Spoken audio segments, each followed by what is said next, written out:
There is this important question that most UTME students fail to answer after writing the examination, and the question is, after the UTME, what next? Hello viewers, welcome to this important session titled "Be careful of the decisions you take, it can either make or mar you." This video is specially prepared to guide you on the critical decisions that you ought to take after writing the examination and as you prepare for admission into higher institutions, and these decisions could shape your entire future. Let's dive in.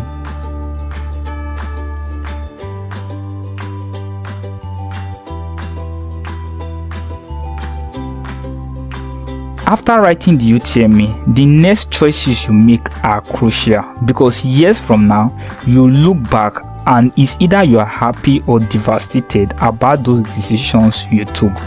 Choosing the right course and the right institution is not just about gaining admission, it's about fulfilling your purpose.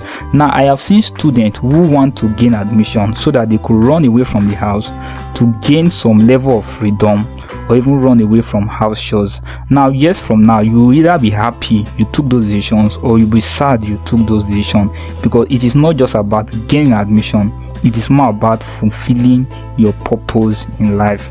Now, there are many students who often regret not even researching or asking the right question about that particular course they want to study or the institution they are about to apply for. Now, I have seen students who are constantly told that if you study this particular course, you can work anywhere, and the truth is that those courses may not have a high level of job opportunities in the labor market. So choosing a course is not just about, oh, you want to enter school. It is more about fulfilling your purpose, and years from now you'll be happy you took those decisions. Now, this video will help you to avoid those mistakes and also empower you to make smart and intentional choices. So what is the Post-UTME? Because that's the next exam that we should be writing after the UTME. So the Post-UTME is a screening score that is used by universities, polytechnic, monotechnics, college of education and the likes to assess a student. Now, it's just a way for them to filter the number of students that they want to admit. So all these exams you are writing is just like you are going through a filtration process. Now, just imagine millions of students or thousands of students wrote the UTME, but not all of them will end up writing the Post-UTME. When this same number of students that have passed the UTME decide to write the Post-UTME, not all of them that will write the Post-UTME will end up getting admission into that institution or end up getting admission into that their particular course. So let's say 5,000 students can apply for a particular university, then let's say 2,000 or 3,000 of them will be admitted into the university, then the other 2,000 will not gain admission. Then out of those 3,000, not all of them will get their desired course. Some could apply for medicine, some may get medicine, some may end up not getting medicine but something else. Now, the Post-UTME could be a computer-based test just like the UTME. It could be a paper-based test. Some schools still use paper and pen to conduct the Post-UTME exam, and it could also be oral exams where you meet your examiners and they ask you questions. And lastly, it could also be screening of credentials. There are some schools that tells you to apply, just submit your UTME results, then your WAEC result or any of your O-level grades, and you'll be given admission based on certain criteria. And know that this is a very important hurdle and you ought to be prepared for this exam, because the Post-UTME is way tougher than the UTME. What is the importance of the Post-UTME? Now, because the UTME alone does not guarantee admission, the Post-UTME confirms your academic readiness and ensures fairness for everyone. Now, there is something you ought to know. There are most schools, especially federal universities and state universities, and even down to some private universities. Now, your UTME alone does not guarantee you admission, because they want to know your true academic worth before they are allowed or you are granted admission into that university. So performing well in your Post-UTME could be a ticket to that your dream course or your dream school. So no matter your level of or the amount of score you obtained in UTME, you ought to also do very well in your Post-UTME. It's just like you have a race and there are 2 laps, first lap and second lap. You pass the first lap but you didn't pass the second lap, you may end up not getting you may end up not getting the gold medal. But if you do very well in the first lap, you clinch the first position in the first lap, you also clinch the first position in the second lap, definitely you'll be the gold medalist. But if you did very well in the first lap, let's say you took the first position, then in the second lap you took the 15th position, there's no way you end up getting the gold medal, although you could be given a medal, but in this case not the gold medal. So for you to get admission into that your desired school, as you have done well in your UTME, you also have to extend that into the Post-UTME. How to prepare for the Post-UTME? Now this is one important question most students will be asking themselves. Now this is my first take on the Post-UTME. Know that the Post-UTME has no defined syllabus, so what I usually advise students to do is to prepare as wide as possible. Now the Post-UTME is very, very different from the UTME, because when you're writing the UTME, to tell you to prepare for 4 subjects. Let's say as a student going for a medical course, they'll tell you to prepare for English, physics, chemistry and biology. So you are reading this particular subject, and in fact the UTME will give you a syllabus, a defined syllabus. So they could tell you to read let's say in chemistry, gas laws, acid, base and salts, metal and non-metal, organic chemistry and the like, so you know where you expect questions to come from. But for most schools, their Post-UTME does not have a defined syllabus. Now why do I say so? In some schools you could see your first subject, then you could see any additional thing that is related to your course. Let's say if you are going for medicine, you can see questions beyond English, physics, chemistry and biology. You could see questions from mathematics, you could see questions from even Greek, that's agricultural science, or even current affairs. There are some schools that say just aptitude test, English and maths. So don't say like, oh, I didn't do maths in UTME, why do I have to pay for it in Post-UTME? So this is what brings me to the next thing.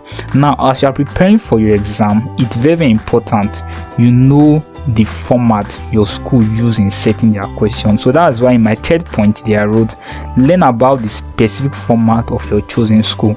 So it is not just enough to say, okay, I've applied for this university, but it's very important you know the specific format. Like I said, some school we set beyond your first subject. Now some schools we set what we call aptitude test, just English and maths and let's say current affairs. Some schools set what we call quantitative reasoning and verbal reasoning and even abstract reasoning. So you have to be familiar with the peculiar format your school using setting question. Then my second point there is you ought to study your past questions. Now though past question is just a guide, but it should not be what you ought to cram as you are preparing for your exam. So your past question just serve as a guide in preparing for your exam. In fact, using your past question will tell you the specific format your school using setting question, but do not cram your past question. There was a friend of mine, I remember when we were preparing for the Post-UTME, if you pick up our past question and you ask him any question, you tell that this particular question is A, or the answer is 6.3 GMQ, or the answer is Aristotle. He will just tell the answer, but he does not have any explanation why the answer is 6.3 GMQ, but why the answer to the question is Aristotle. He will just tell you this is this. Now after we wrote the Post-UTME, he had a very, very poor score, because at that point he does not know the reason why that particular answer is the answer to whatever he has chosen. So it is not just you cramming past question, but it is you understanding the question pattern. And it's also very important to take mock tests. So that will bring me to my fourth point here, which is practice time management. And you can only do this during your studies and your mock examination. I also saw students just this particular year who did not finish the exam because they were unable to manage time. So it's very, very important you manage time. For example, I remember when I was writing my Post-UTME in my school, I got 40 questions in 30 minutes. So that will tell you that you have to practice or to learn how to manage time, because time is not on your side in any examination. And lastly, revise core subjects that are relevant to your course. Now, I said this in my very first point. Now, your exam does not have a defined syllabus, so there are some subjects that are relevant to your course. You have to study them alongside. For example, like I said, agricultural science to a medical student, mathematics to a medical student, or a student preparing for any medical course. Then for those students preparing for an engineering course, beyond studying maths, English, physics and chemistry, you can also study things like geography, especially civil engineering, or those going for a civil engineering course.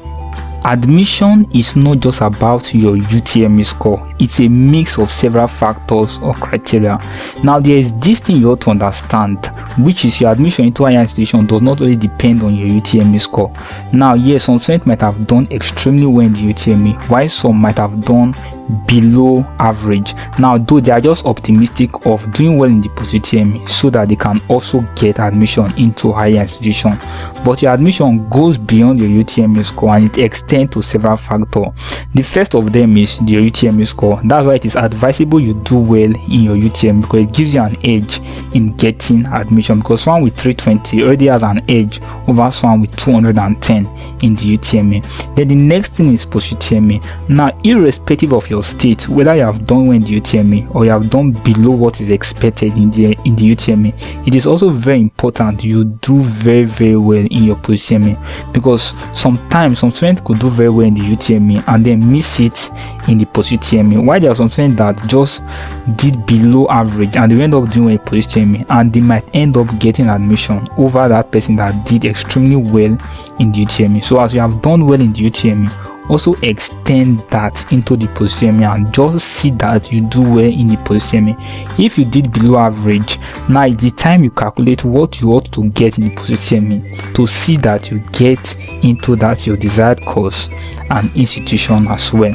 The next thing is aggregate. By some calculations, there is a way the UTME score is calculated and the post-UTME score is calculated, and the sum of it gives us the aggregate. And I'll talk about how to calculate the aggregate for some selected universities in my next slide. Then the next thing is the WAEC aggregate. Now, some students play with their SSC exam or their SSC or their WAEC examination. Now, your WAEC grades are very important in getting admission into some certain schools. Like I said, there are some schools that use just your credentials. So I've seen a school that use just your UTME result and your WAEC result to admit students. They don't write post-UTME. So in such a school, it is very important your WAEC grades are outstanding. For example, some schools give points to your WAEC grade. They could say A is 6 points, that's A1 6 points, B2 5 points, B3 4 points, down all the way to C6, which is about 1 point. So your WAEC grades are very important in getting admission. Then the next thing is the quality of persons you know. Now, it's very important to know someone who could also assist you in getting that your desired course, because one thing is that it is more about passing the exam. Secondly, there are some also key persons that could also play a role in you getting your admission. And the last thing is the God factor or divine favor. Now, there are some persons that have gotten admission based on the help of God. They can't just explain how that admission even came to pass. I saw a student, someone was like, I know I worked hard for this examination, I've done my very best. The student even beat aggregate, but student didn't get anything into that desired course. So things like that do happen. Why there are some that could just put in their very best, maybe not up to that person that did extremely well, and they could just get it and they'll be wondering, oh, how did I get this particular course? So that's why it's very important you also pray as you prepare to get admission into that your desired course and institution. Then the next thing is the admission list. Now, so many courses are very competitive, and in fact some universities are also very competitive. What do I mean by competitive nature? Like, so many students are applying for this course. For example, medicine, law, pharmacy, engineering, and the likes, nursing. So these courses are very competitive. So it's like you are in a race with so many persons, and at the end, the only few persons will get to the end. And also, there are some institutions that are very competitive. Most federal universities like University of Ibadan, University of Benin, University of Lagos, University of Nigeria, Nsukka, and the likes are competitive schools. So if you are going for such courses and for such institution, it gives you an orientation that you ought to prepare as hard as possible, because you are running a race with thousands of persons, and not everyone that is running the race with you will get admission into that school. For example, I remember when I was writing my Post-UTME, I met a guy.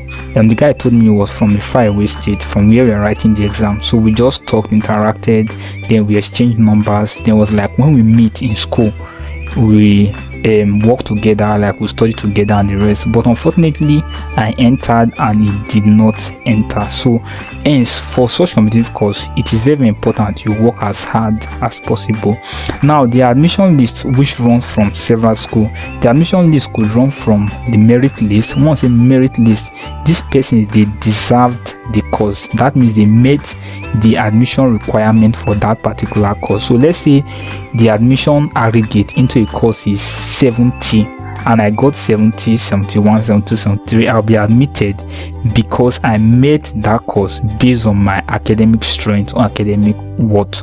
Then the next thing is catchment. For catchment, there are some states that are favored into admission in a particular university. So if probably I didn't meet up to merit aggregate, but I met the catchment and I'm from that particular state, I will be admitted. For example, let me use a school like the University of Benin. University of Benin have catchment state like Edo State, that's indigenous from Edo, indigenous from Delta, indigenous from Bayelsa, indigenous from Ondo.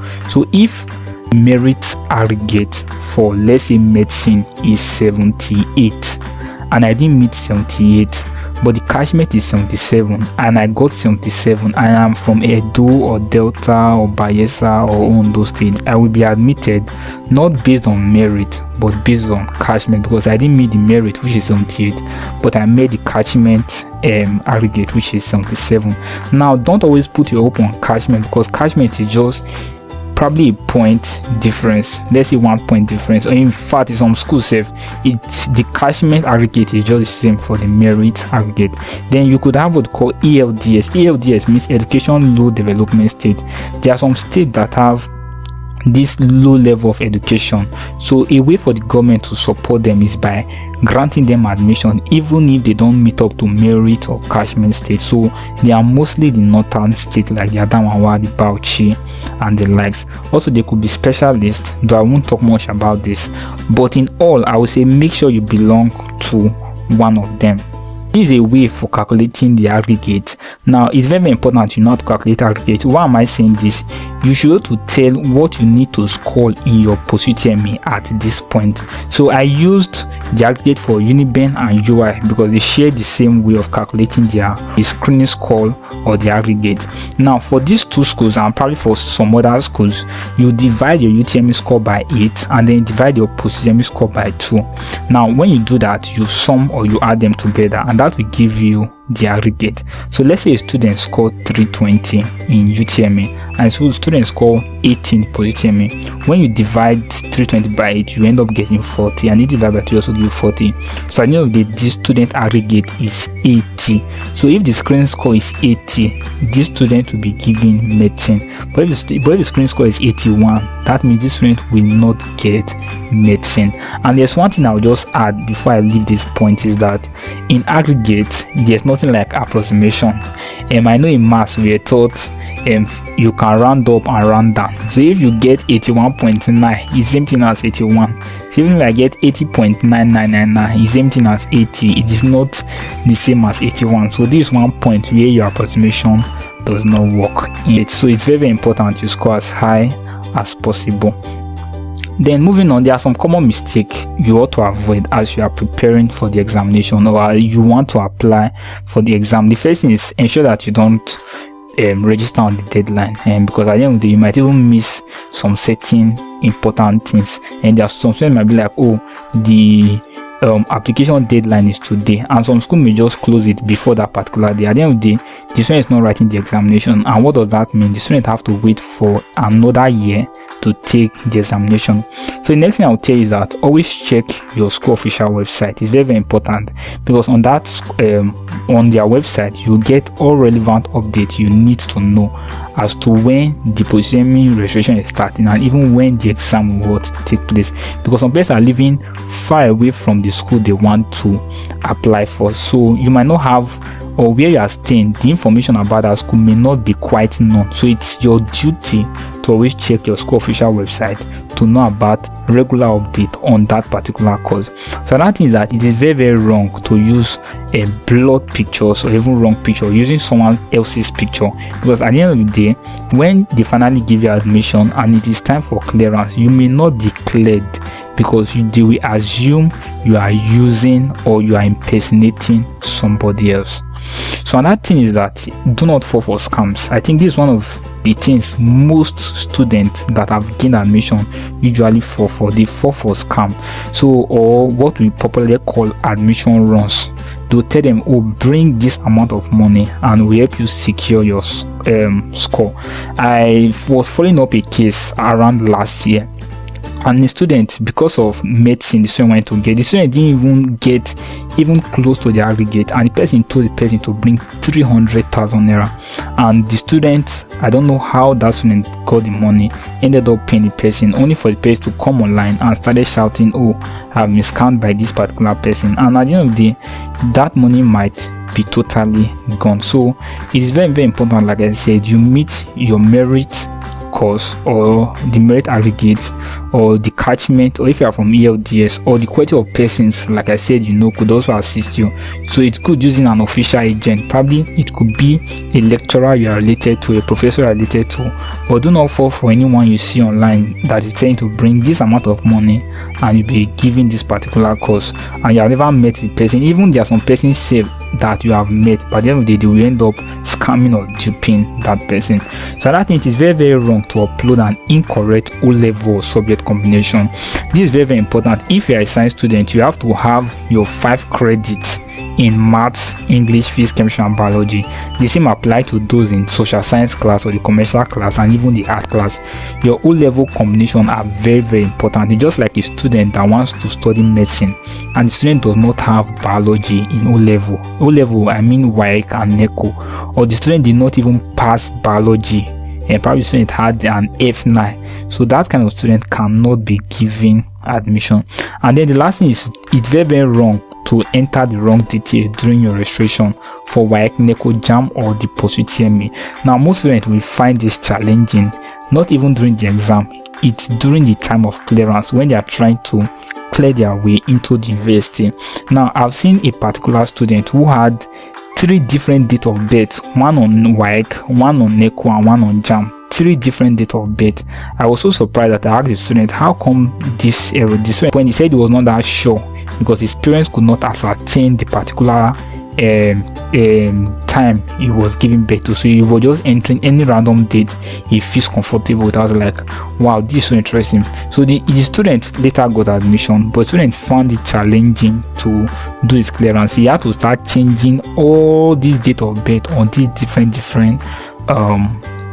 examination body, and they were very expensive. I remember he told me doing the WAEC for about, I think, 40 or 50,000 naira. He told me did one on N9 for about 15,000. So if you should calculate the cost, he has spent a lot on simple error he could have avoided. It could even be your name. I've seen someone's name as Miriam, Maryam, on one result and Mariam on another result, and this cost the person a lot in changing it on the WAEC result, and even took up to a year before that error could be rectified. So it's important to avoid some common errors because you might not find them funny when you are doing your clearance. In the last section of this video, I'm going to talk about choosing institution and courses. Now, when picking a school, there are certain things every student ought to know. The first is checking if that particular course you want to study is accredited by the NUC, which is the Nigerian University Commission, or the NBTE, that's the Nigerian Board for Technical Examination or Education rather, in that particular institution, because some students will spend longer years than they ought to because that course is not accredited accredited or approved in that particular school. I have seen the case of students who have spent like over 6 years for a 4-year course, not because they are doing bad, but because the course is not accredited. Sometimes that student could complete the 4 years for that particular course, but will not be allowed to graduate, not because the student is not doing well, the student has a carryover, but because that course is not approved in that particular school. So what is advisable for you to do is that you should just go around to the school, find students in that particular department, and ask them if that course is accredited up in that particular moment. There's a particular school, a medical school in Nigeria, where students spend more than 10 years in medicine, and even after spending up to 10 years in medicine, they are not allowed to graduate because of the loss of accreditation. Then the next thing you ought to know is the cutoff mark for that particular school. Now this is very, very important.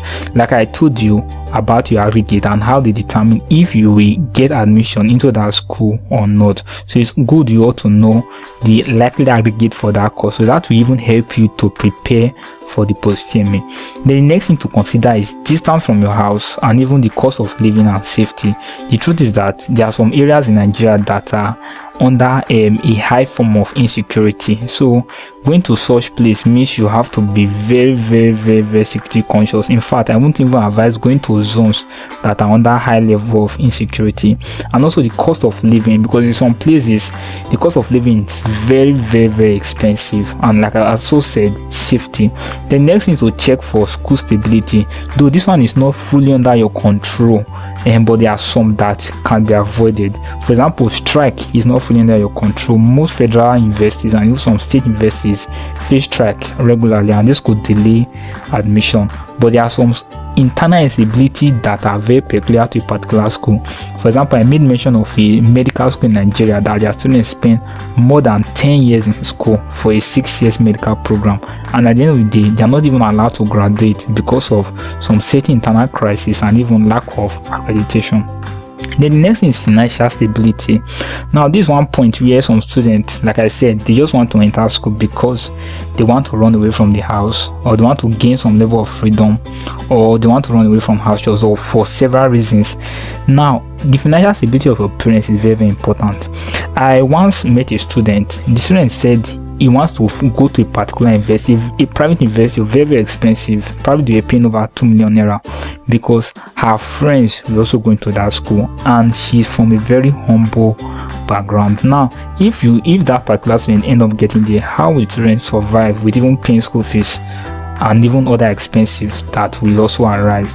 So in fact, beyond this, I do ask myself this question: if something should happen to your parents or your guardian, your sponsor, can you still continue that education? And for example, someone told me about a particular story of a girl that went to a particular state university, very expensive, of over 500,000 naira. Then the girl lost her dad and could not continue. Why? Because there was no good support from even her family relations, so she had to pull out because she could not continue affording the school fees for that particular school. So financial stability of your parents, your guardians, and your sponsor. Ask yourself, if something should happen, it might not even be death, it might be a loss of job or something else, can you still continue your education?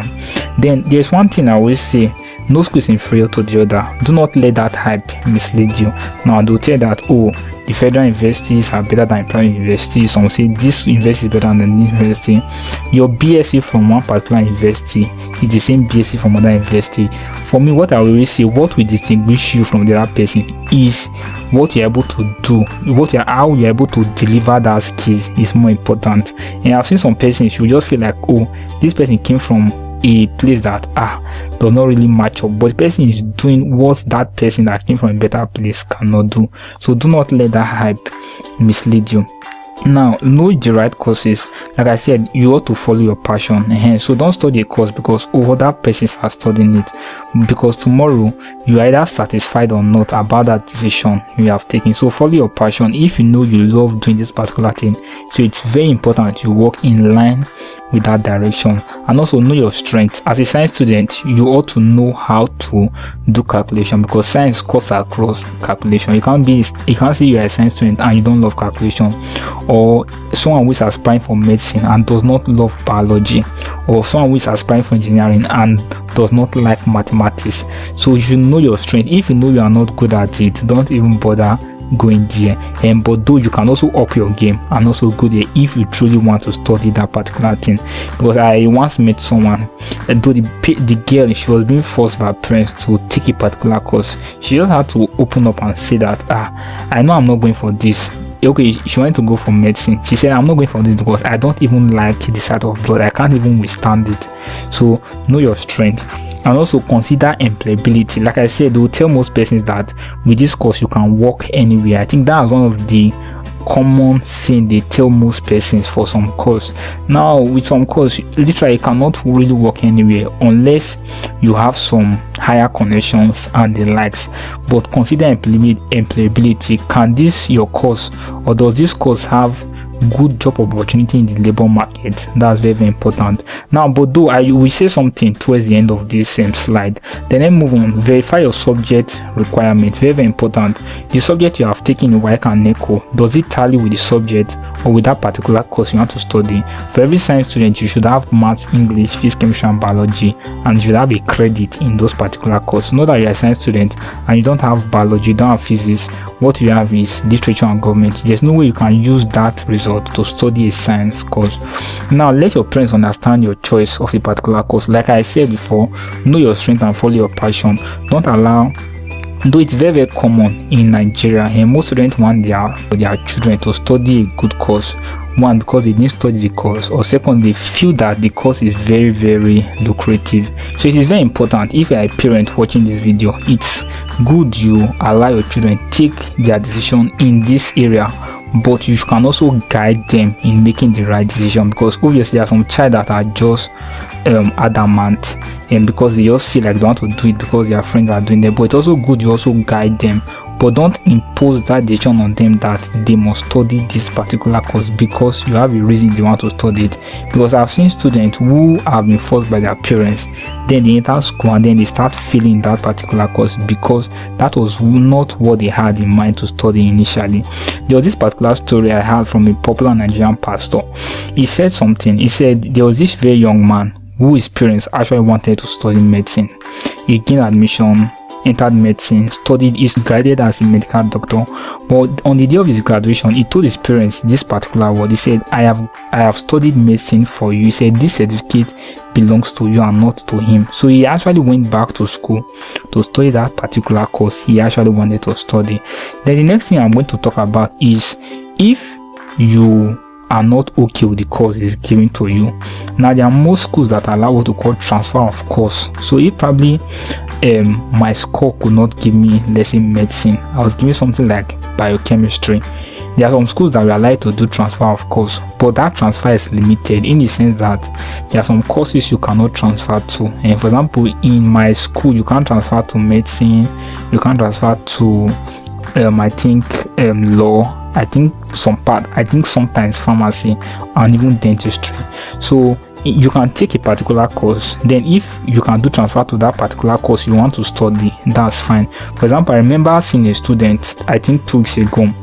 The student wanted to study optometry, but by some circumstances she later got microbiology, which she was not okay with.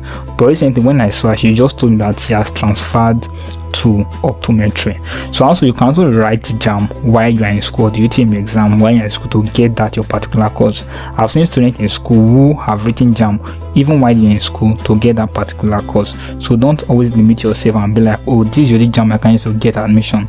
So don't limit yourself to that particular JAM. Now lastly, I will end this by saying this in this slide: you can always succeed beyond your course. So that's why I said whatever you are doing, your admission is, or you going to school, is not just about your admission, it is beyond your admission. It's about fulfilling purpose. Some persons have succeeded beyond their course. You might look at the course like, oh, this is agric, but I've seen persons that have succeeded far beyond agric. I remember someone who I know of, the person studied French. Now if you should tell a parent that, oh, allow your child to study French, they'll be like, my child French, no, my child can't do that. What's French? We didn't make money. At the end of the day, this person will end up as a French teacher. But now this guy studied French, he got a first class in French. Now this guy has been like taken as an ambassador rather, So this guy studied French. He came out with a first class in French and linguistics, and this guy works in the embassies to several countries.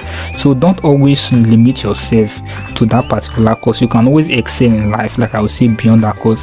I've seen persons who studied medicine but they are doing very well in other areas like tech in life. So don't always limit yourself to that particular course, but always see to it that you can always excel beyond that course.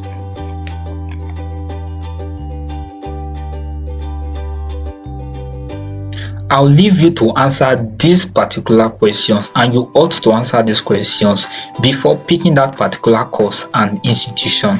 And the first question is, am I choosing this course to please my parents or myself or even others?